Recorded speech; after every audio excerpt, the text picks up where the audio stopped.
Hello, Daniel. Thank you for inviting me to your home. hmm hmm Yes, I understand. It's not really up to you, is it, Daniel? Yes. Your elderly mother hired me to take on this case. Well, yes, I'm only a private investigator, but I don't come cheap. Yes. Well, considering everything that took place, I think your elderly mother made the best decision. Oh, you don't think so? And why is that? hmm hmm Yes, because the most expensive piece in your family's collection was stolen? Yes. You mean this one? Yes. Oh no, see, that's where you're wrong, Daniel. This is the real one. Yes. Yes, this is the real one. The one that was stolen by Mr. Carver, as everyone calls him. Yes, that was a fake. hmm Yes. You see, it was my idea to have a fake made up and placed on this pathetic little scrunchy, rubbery, flexible bracelet as a piece of children's jewelry. Yes, but here's the thing. I switched them. hmm The only ones who knew were myself and your mother. We were the only ones who knew.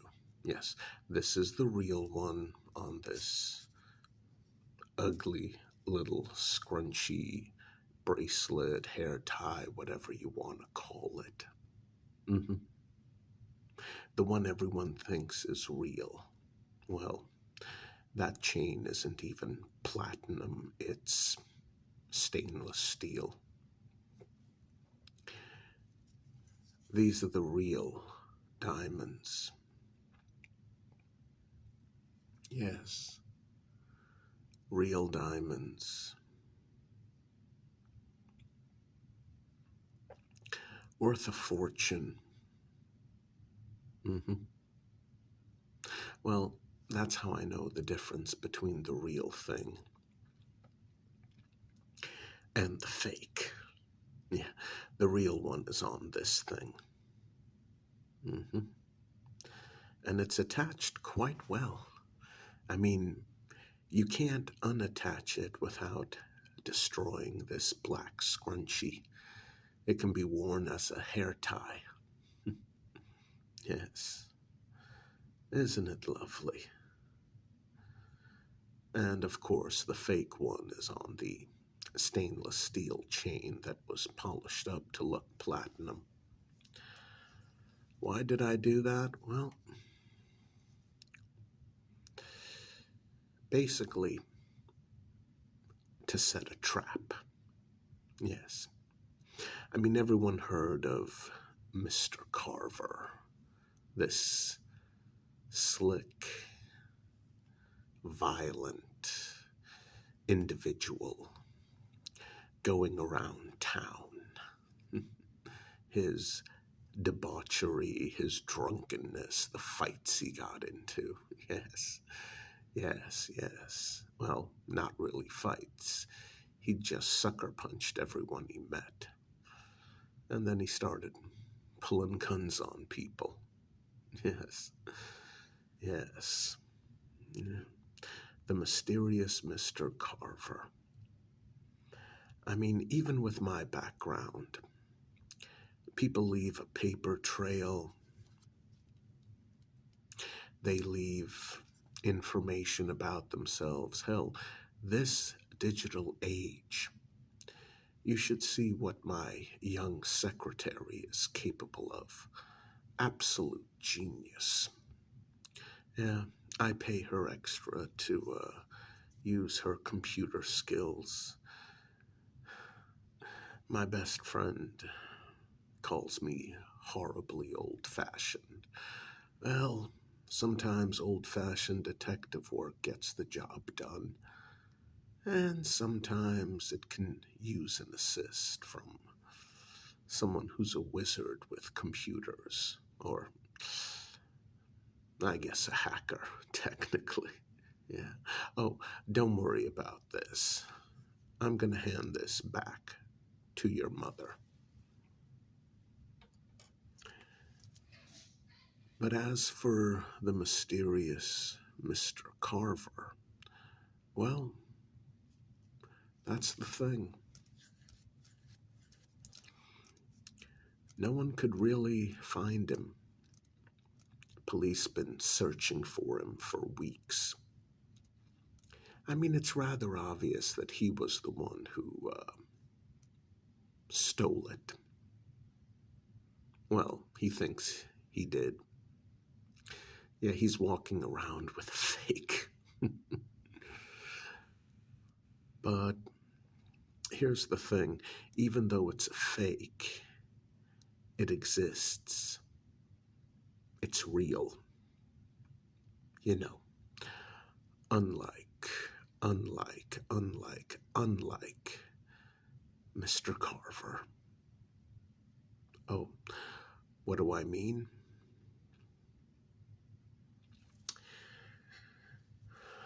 I borrowed this book from your family's library. I knew there'd be a copy, and I just wanted to check some things. Yes. It's a very nice leather-bound copy. The Strange Case of Dr. Jekyll and Mr. Hyde. Very nice leather-bound copy. Some impressive illustrations. Yes. I'm afraid my own personal copy is just a thin paperback. Who knows? Maybe if I ask nicely, your mother might let me keep this. But I wanted to talk to you about this book. So many people get it wrong. Ever since this book was first published, so many people get it wrong. They think it's about a kind, very uptight, very personable, good man named Dr. Jekyll, who came up with a formula. And when he drank it, it turned him into someone completely different named Mr. Hyde. And Mr. Hyde would go out and he would cause all sorts of trouble. He would do things that Dr. Jekyll never would do in his wildest dreams, if he had any wild dreams. Yes. Mr. Hyde, I mean, everything about him was different. His appearance, he even seemed years younger than Dr. Jekyll. It was a full body transformation into someone else. Looks, desires, personality, attitude. But that's not what really happens in the book. The problem is, most people, what do? They watch all of the movies that have been made through the decades, adaptations of this book, this incredible book that is so horribly misunderstood. That's what they do. And granted, there have been a few adaptations that were brilliant, especially the one starring Michael Caine. That was many years back. That one is worth watching, but it's not accurate to the book. Now, there are some people who say, well, Dr. Jekyll wasn't transformed into a completely different person. The story is really about split personality. Here's this formula in liquid form. Dr. Jekyll drinks it, and he develops a split personality. And the author took some creative liberties regarding Mr. Hyde's appearance, but it's really the same individual suffering from split personality. But in the book, it's portrayed as someone who not only thinks differently than kindly Dr. Jekyll, but also looks differently. A little bit of creative liberty. No. This book is so misunderstood. Here's the thing. Just like there is no Mr. Carver, there is no Mr. Hyde. He doesn't exist. Yeah. That's what the book actually says. Well, not directly, but anyone with a brain in his head and willing to read the book, that's what you realize happens. Oh, there's definitely a Dr. Jekyll. He's real. But there is no Mr. Hyde. He doesn't actually exist. You see, drinking that formula changes Dr. Jekyll's physical outward appearance until he looks like someone else. And Dr. Jekyll gave that individual a name, Mr. Hyde. But it's not really Mr. Hyde. You see, kind, warm-hearted, good Dr. Jekyll, he wasn't a good man. He was a horrible man, actually, who spent so many years of his life pretending to be good and kind and noble, and he had everyone fooled. Dr. Jekyll, he wanted to go to the bars. He wanted to pick up prostitutes. He wanted to take his walking stick and smash the very first man who looked at him funny right across his damn face and break all of his teeth. That's what Dr. Jekyll really was like. He was a monster deep down inside, who, because of society, societal pressure, societal norms, had to restrain himself, had to pretend that he was someone else, had to pretend that he was a proper gentleman, kind, noble, intelligent, wouldn't hurt a fly, wouldn't hurt a bee, would never even talk to a prostitute, would never go to some miserable dive bar where the pathetic working class would get drunk. He'd never start fights. He'd never do any of those devilishly fun things. But imagine if he could change his face, his voice, his height, even his age to look younger, simply by taking a formula, by drinking it and temporarily look like someone else. Imagine all the things he would be able to get away with. Yes.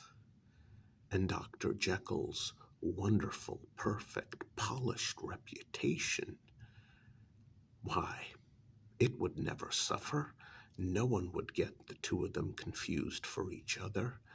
That is what happens in the book. And that's pretty much what happened with Mr. Carver. He's not real.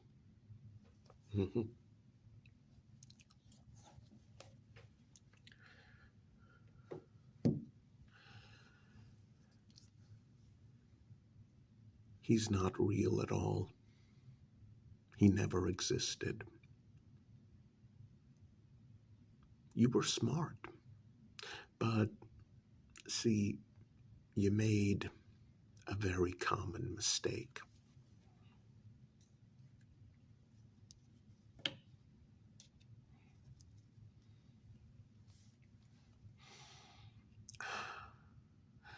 When you hired Miss Winters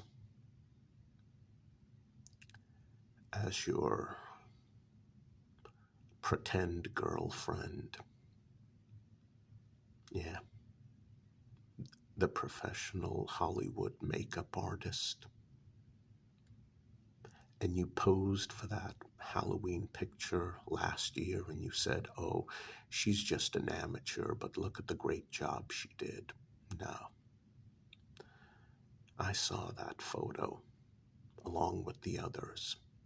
That makeup job, that was something only a professional could pull off.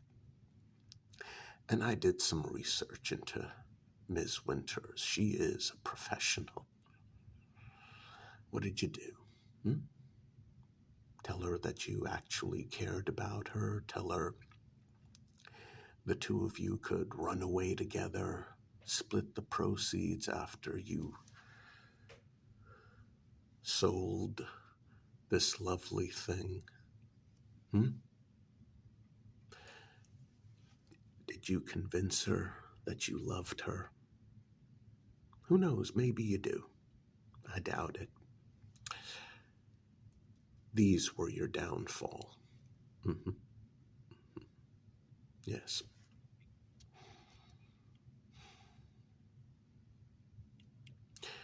Your father's old lighter.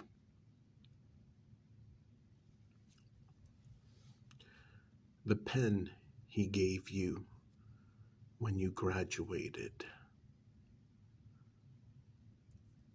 He didn't even care enough about you to have your name engraved on it. It looks like a simple, basic, generic acrylic pen, and that's what it is, but this means so much to you, and so does his old lighter. So what did you do? When you had Miss Winters, work her magic and transform you into Mr. Carver. You walked around with these items. You kept them with you. That was stupid. I'm sorry, but it really was. But what can I say? We all have our favorite little items, trinkets that have a great deal of sentimental value to us. The watch was a gift I bought for myself back when I turned 50. It's not very expensive. It doesn't look like any of my other watches, which are far more utilitarian, but I like it. I enjoy it. It commemorates my 50th birthday, and it's what I wear when I'm invited to any sort of formal event that requires a suit and tie. But you, disguised as Mr. Carver, you took these items with you. Mr. Carver was seen using this lighter. When you were at the clerk's office disguised as Mr. Carver, you used this pen. The clerk recognized it. After all, he had been a friend of the family for 30 years. That's where you screwed up. And it took me a while to figure it out. But there was no Mr. Carver. Just like there never was a Mr. Hyde. That makeup artist made you look like someone else completely. No damage to your reputation. No eyewitnesses seeing you steal anything. Start fights. Get drunk. All you had to do was remember that your name is Mr. Carver. It's like a bank robber. He goes to one town over, puts on a ski mask, goes inside, and he has the anonymity of that mask. You messed up. Let me guess. You're the sort of individual who would have the fake in his pocket, or maybe locked away in your luxury SUV.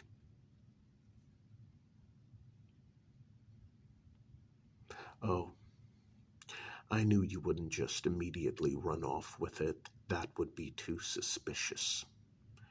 You had to put the blame completely on Mr. Carver, so you'd have to stick around for at least a few days.